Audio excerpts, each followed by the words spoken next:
से गांव के किनारे एक पुरानी जीर्ण शीर्ण झोपड़ी में रामू और सीता नाम का एक बूढ़ा दंपति रहता था। उनके हाथ कड़ी मेहनत से खुरदुरे और झिलसे हुए, जीवन भर धूप में काम करने के निशान लिए हुए थे। रामू दिहाड़ी मजदूर के रूप में काम करता था।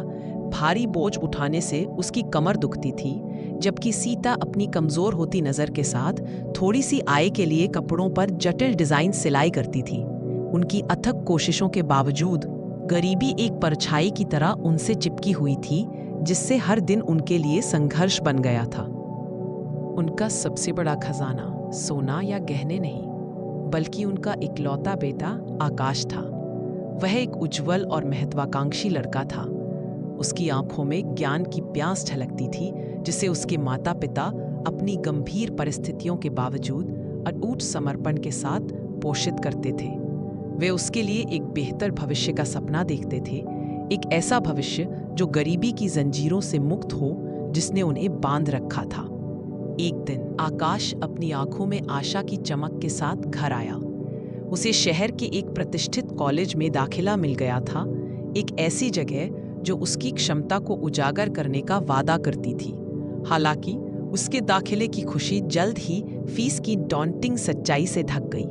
यह एक ऐसी राशि थी जिसकी रामू और सीता कभी कल्पना भी नहीं कर सकते थे।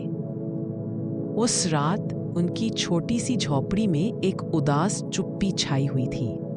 आकाश ने अपने माता पिता के चेहरे पर चिंता देखकर घोषणा की कि वह अपना सपना छोड़ देगा और उनका समर्थन करने के लिए काम ढूंढेगा। लेकिन रामू और सीता, उनके दिल में एक बिना शर्त प्यार भरा हुआ था। उन्होंने उसे अपनी आकांक्षाओं को छोड़ने नहीं दिया। अगली सुबह रामू सामान्य से पहले ही घर से निकल गया। उसका चेहरा दृढ़ता से भरा हुआ था। वह स्थानीय साहूकार के पास गया, एक ऐसा व्यक्ति जो अपनी अत्यधिक ब्याज दरों के लिए जाना जाता था और अपनी सबसे कीमती संपत्ति, अपनी पैतृक भूमि का छोटा सा टुकड़ा जो उनकी एकमात्र विरासत थी, गिरवी रख दी। सीता ने बदले में अथक परिश्रम करना शुरू कर दिया। सिलाई के अंतहीन घंटों से उसकी उंगलियां खून से लथपथ हो गईं।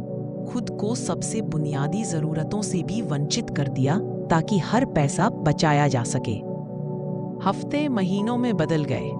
रामू की कमर और झुक गई और सीता की आंखें और कमजोर हो गईं। लेकिन उन्होंने कभी शिकायत नहीं की।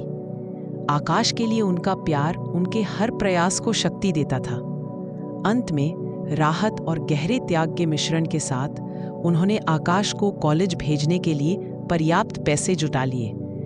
आकाश अपने माता पिता के किए गए अपार त्यागों से अनजान एक नए उद्देश्य के साथ अपनी नई यात्रा पर निकल पड़ा। उसने अटूट समर्पण के साथ पढ़ाई की। अपने माता पिता की आशाएं और सपने उसकी निरंतर प्रेरणा थे। साल बीतते गए और आकाश कड़ी मेहनत और अपने माता पिता के आशीर्वाद से अपनी पढ़ाई में उत्कृष्ट प्रदर्शन किया और एक अच्छी वेतन वाली नौकरी प्राप्त की। आकाश ने अपनी कमाई से सबसे पहले अपने माता पिता का कर्ज चुकाया और उनकी जमीन वापस ले ली। वह अपने गांव लौट आया। अब वह छोटा लड़का नहीं था जो चला गया था, बल्कि एक सफल व्यक्ति था जो अपने माता पिता को वह आराम और सम्मान देने के लिए तैयार था जिसके वे हकदार थे। राघु और सीता, उनकी आंखों में खुशी के आंसू भरे हुए थे। अपने बेटे को देखा, उनके दिल गर्व से भर गए थे। उन्होंने उसे सबसे बड़ा उपहार दिया था, अवसर का उपहार। यहाँ तक कि अपने आराम की कीमत पर भी उनकी कहानी माता पिता के प्रेम की स्थायी शक्ति का एक वसीयतनामा बन गई। एक कहानी जो गांव में फुसफुसाई जाती थी, सभी को याद दिलाती थी कि सच्चा धन भौतिक संपत्ति में नहीं, बल्कि उन लोगों के लिए किए गए निस्वार्थ बलिदानों में निहित है जिन्हें हम सबसे प्रिय मानते हैं।